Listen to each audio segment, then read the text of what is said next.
কলাপাতায় মোড়া ভেটকির পাতুরি অনেকে তো অনেকভাবে খেয়েছো, এইভাবে একবার ট্রাই করে খেয়ে দেখো, ভালো লাগবে।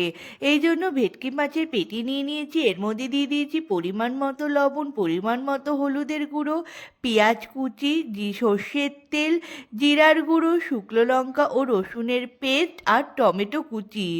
সমস্ত উপকরণ দিয়ে মাছটার সাথে ভালোভাবে মাখিয়ে নিতে হবে। তারপর ওপর দিয়ে দিয়ে দিলাম সর্ষের তেল।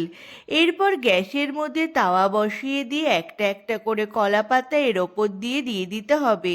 এইভাবে 4-5টা কলা পাতা দিয়ে দেবো, আর ওপরে কলা পাতাটার মধ্যে সর্ষের তেল মাখিয়ে নিতে হবে। তারপর মশলা থেকে একটা একটা করে মাছ তুলে এই কলা পাতার মধ্যে সুন্দর করে সাজিয়ে দিলাম। তারপর সমস্ত মশলা একসাথে দিয়ে এটাকে কম আঁচে ঢাকা দিয়ে ভালোভাবে রান্না করে নিলেই রেডি আমাদের টেস্টি টেস্টি ভেটকির পাতুরি।